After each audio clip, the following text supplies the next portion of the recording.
Welcome to the Poison Culture Podcast. After a long time, we are back. Today we have a special Halloween episode, and I have my son Liam here with me. Hello. And we're going to talk all things Halloween. It's the end of October. We're gearing up to celebrate Halloween, getting everything ready to go. And Liam, I guess first question I have for you is, what is your favorite part about Halloween?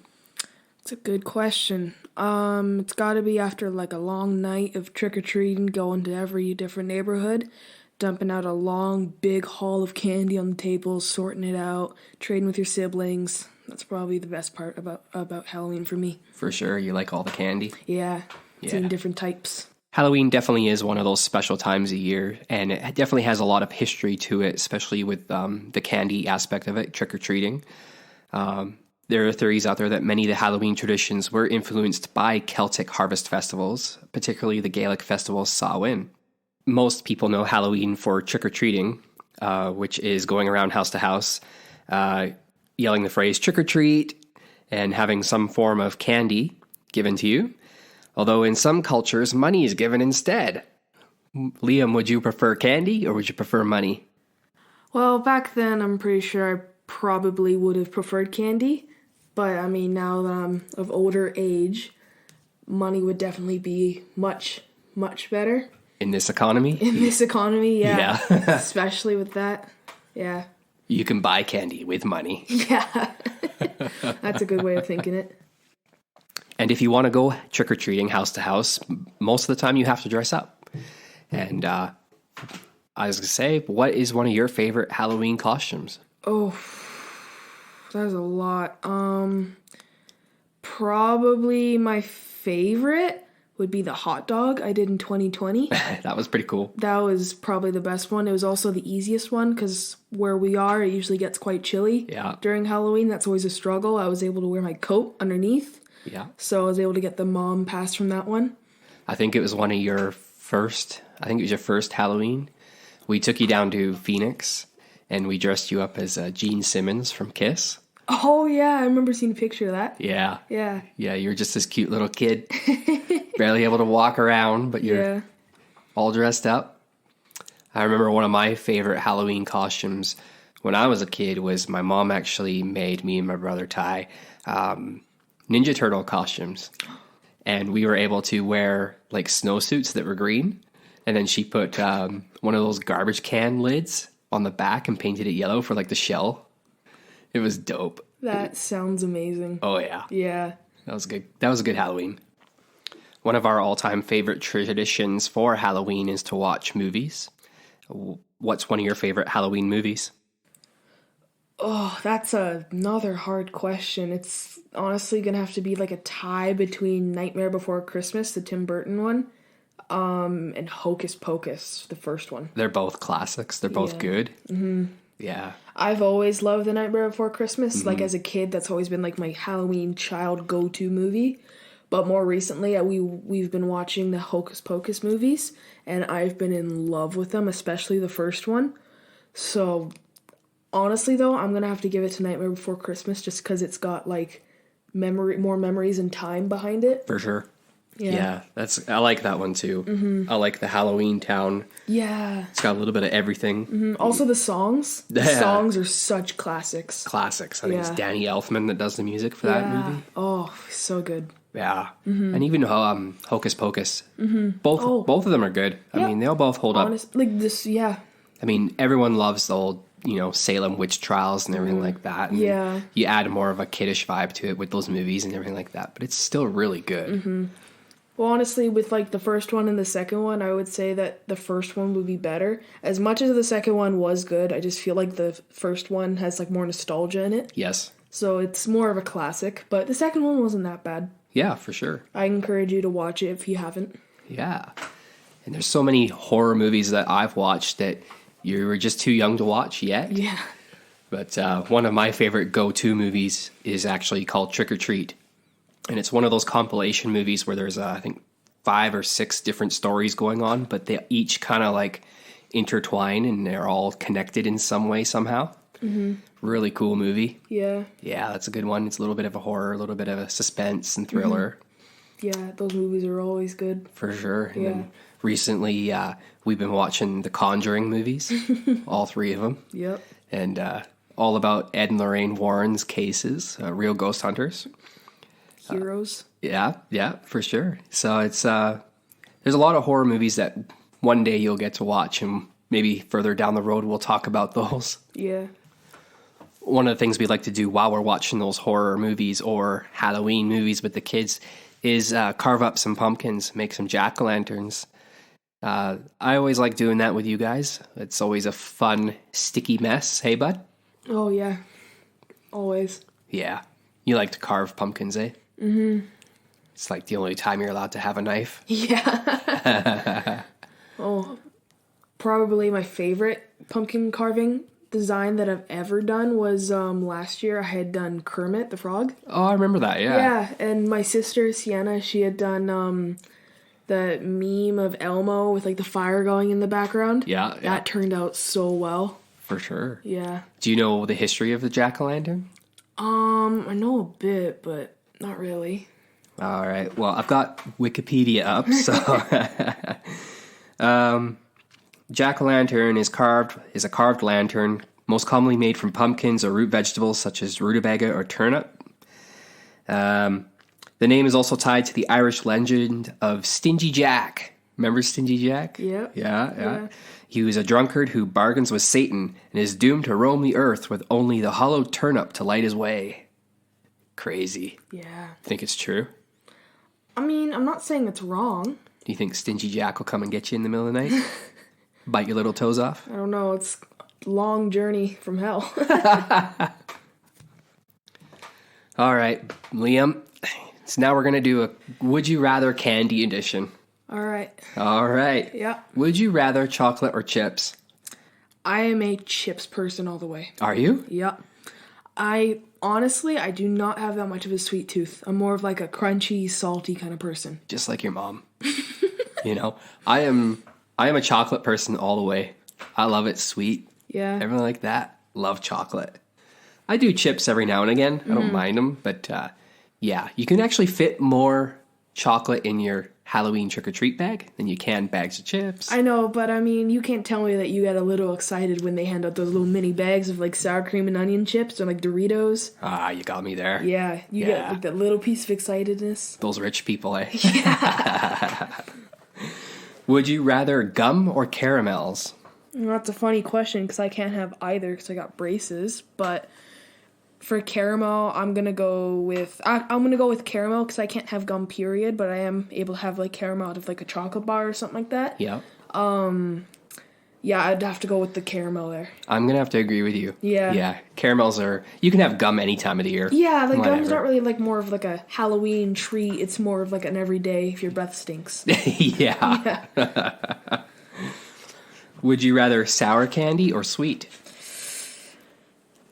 That's hard. Oh, it depends how, because like there's different levels of sweetness and sourness. Right. Because like you can go really good or really bad with either. They're both kind of the same with me. Right. But I will have to go with sour. 'Cause like I said, I'm not really a sweet person. Really? Yeah, like I love, and people think I'm crazy for this, I love like sour warheads or something like that. You are suck on crazy. those. Yeah. I can't Love do those. sour stuff. No. No way. Oh, I will say the sour soda, I forget what it's called. Oh, yeah. Never go for that. Really? I love sour stuff, and that's ooh.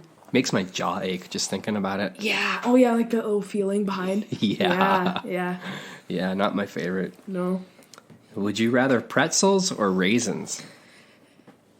Oh, I'm gonna have to say pretzels because anyone that gives out raisins, and if you're listening out there, don't. Raisins are okay. There's maybe like 2 people in this world that get excited for that. Yeah. Me. But yeah, pretzels are pretty decent. I like pretzels too. Yeah. You know. Well, would you rather candy corn or Tootsie Rolls? I'm gonna go with Tootsie Rolls because candy corn is okay, but like it tastes really bad after you have like a bunch. Like if you take a handful and just eat it all, it's just gross after a while. But Tootsie Rolls, you can just suck on them, you can chew them. For sure. Tootsie Rolls is like the Halloween version of gum. This is even for me because I love candy corn and I love Tootsie Rolls. Yeah. I will never turn down either or. But I agree with you. Yeah, it is sugary and stuff like that. And you do kind of get sick of it after a while. Get your stomach upset. No good. Like anything after like 5, it's like, it's just kind of, it just tastes gross. For sure. Yeah. And then last thing I would say is I'm not a big fan of the people that hand out juice boxes and fruit snacks. So, I don't mind the juice boxes because, after like walking around all the neighborhoods and everything, sometimes a juice box is like a good alternative. Right. But I will say the fruit snacks and like fruit, that's a bad. Well, also to the people that hand out like toothbrushes and toothpaste at Halloween. Yeah. Like, we know you're a dentist. Yeah. Yeah. Like, I guess oral health care is fine, whatever. Yeah, but like... Not on the day of days where it's candy time. That's like the one day that, like, it's okay. Yeah. And you're handing out toothbrushes and toothpaste and, like... Yeah. That's right. Yeah. Well, I guess all the ghoulies and the vampires have to clean their fangs. And what about those people that make homemade stuff, like popcorn balls and brownies and stuff? Yeah.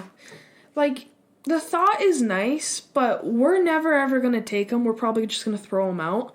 Because, like, we don't know to trust you. Like... That's right. Yeah. Like, I don't think there's ever been a case where somebody's gotten poisoned or anything like that. It's just urban myths. I remember there was, last year, there was a place somewhere near us where someone had put, laxatives in muffins. I saw it on the news. Someone put laxative in muffins and handed them out, and, like, half the town was just sitting on the toilet for, like, a whole day.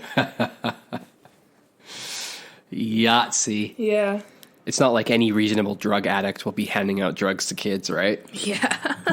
What do we say to drugs? Maybe. Exactly. I taught you well.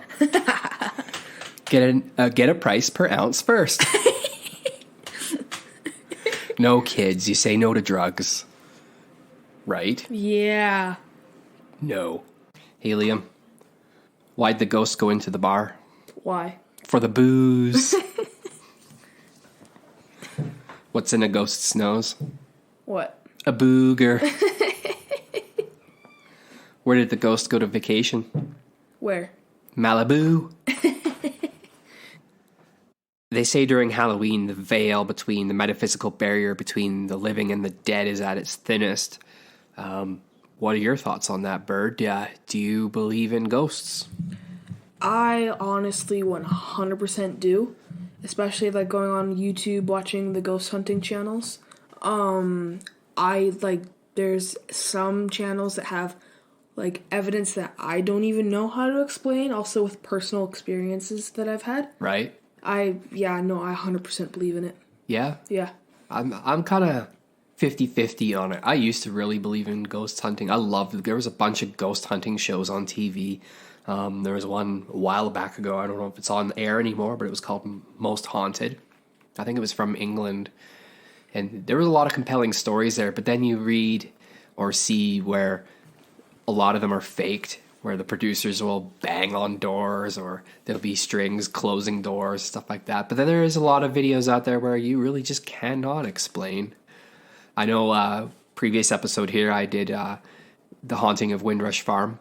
And there's a lot of stuff on there where it's like, we've had a lot of experiences with ghosts and paranormal and all that. Mm-hmm. But it's one of those things where it's like, I think me and you should buy a bunch of ghost hunting gear and supernatural Dean and Sam Winchester this place out here. Eh? Well, to add on that, there's like some devices that I think are the best things to use. Like there's a method that I know, it's called the Estes method. Okay. Where you have a spirit box and you hook up headphones into that and you turn the volume all the way up. Right. And you put on a blindfold and basically you sit there and you can't hear the people around you, but basically the people around you ask out questions. Yep. And you just repeat what you hear from it. Oh, yeah. And there's some like creepy stuff. There's also another thing where it's this little box that records. Basically, you ask a question out loud, and then you wait like a couple minutes, and then you stop the recording, and then you press play again, and you can hear like faint voices in the background answering the questions that you say. Creepy. Which, like, normally people be like, oh, that's fake, but the thing that gets me is how would they know how to answer which questions? Right. Like, you're not able to fake that. Yeah, you And it's can't. like this small little mini box. It's like nothing there on, like, there's no AI or anything like that. They can answer the questions. Right. Like, that's real stuff. For sure. Yeah. Yeah, it's definitely when you start adding technology into these ghost hunting things, it definitely gets a lot more interesting. Because that's usually, like, the main argument. Like, I believe in science, I don't believe in paranormal. Yeah. But when you start mixing the two together, that's when stuff starts to get creepy. For sure. Yeah. I think we should do some little bit of ghost hunting here. I think it'd be really cool. I'd love to do that. Especially we should probably start at the Windrush Farm. Yeah, I'd love to for sure. see some stuff from that. As long as you can sleep at night. Yeah. Well, I mean, you'll be fine. It'll be me. All right, now to turn the tables, I got a question for you. All right. When you were trick-or-treating, which one would you do? Pillowcase, bag, or bucket? Oh, that's a good question. We always used to do the pillowcases. Yeah. I think you can always add more into a pillowcase than a bucket, volume-wise. I think, I remember when we used to trick-or-treat, my mom or dad would follow us in the truck, and we'd always, like, offload our bags into another bag in the truck. Yeah. We'd have a backup. Backup, yeah. For sure. But, yeah, you can definitely fit more into a pillowcase. Yeah. Well, like, adding more onto that, not saying, like, aesthetic-wise, the bucket would probably be, like, the best aesthetic. Most buckets look better. For sure. But you can fit the least amount of candy unless you're, like, going to a couple houses, dumping it in a vehicle, going to Humber. That's right. But I agree with you. The pillowcase is usually, like, the best way to go. It's the most effective. But the underdog here, the bag, Yeah. you can do quite the bit with the bag. Like, if you're doing, like, a garbage bag, you can fit quite the bit with that. For But sure. Even also, those canvas bags with the handles. yeah, canvas bags with that. Because sometimes your hands cramp up and they hurt with Yeah, a you can, like, put pillowcase. it on, like, your wrist. That's right. Yeah, that'd be, or, like, you can, like, kind of put it on your shoulder. Like a satchel. Yeah, instead of, like, Santa styling it and just with the Yeah. pillowcase and just kind of hugging along there. Yeah. For sure. I guess the key thing here is if you're going to have a backup with your parents or whatever, can you offload the candy? Yeah. This is stuff you always have to think about the day before. Yeah, because, like, the buckets always look the best, but you can't fit much in there. That's right. Unless you're like a toddler where it's like that's your limit of candy like that you're your getting. limit. Yeah, that's usually, like, if you have a toddler, a bucket would probably be the best because, like, the pillowcase though, like, you can fit quite the bit with that. For sure. Like, and I mean, by the time it's full, you're probably already tired anyways. It's like the perfect. Yeah. Like, by the time it's full, you're done. You're capped out. Yeah. It's time to go home. It's like the perfect timing. For sure. Yeah, definitely. It is spooky season, and I love this time of year because all of the fast food chains and corporations, they all get into the Halloween spirit. And especially like Starbucks, you get those Starbucks witches that like their PSLs, get those pumpkin spice lattes. McDonald's, I mean, they usually have their Halloween toys and their boo buckets. Do you remember the boo buckets? Yeah, I do. Yeah. Yeah, those are pretty cool. Remember collecting those? Yeah, Burger King, like right now they have their ghost pepper burger with their Halloween crown. It's all black with ghosts on it. Yeah, it's and pretty then dope. They got the little bucket with them too. Oh, that's right. Yeah, they got like it like glows in the dark, I think. Yeah. And like speaking of glowing in the dark, also like Tim Hortons, they have like a mug where it's like heat sensitive almost, where like it's like a pumpkin mug where whenever there's like hot liquid in it, like the grin of like the classic grin of the jack-o'-lantern, Right. like turns like yellow, like it's being lit up. Yeah, it's definitely very cool if you can get your hands on those. I know they are a hot commodity, and I've looked everywhere for them, and can't get one. But hey, there's always next year. Yep. At least at Starbucks, they usually have some of their Halloween decorative mugs, and it's a sure bet you can always probably get one. Mm-hmm. Yep. Good old Starbucks. Oh yeah. Yeah. Yeah. Well, Liam, thank you for being a part of this special Halloween episode of the Poison Culture Podcast. Yeah, no problem. It was fun. For all our listeners out there, we wish you a safe and happy Halloween this year. And as always, Stay spooky.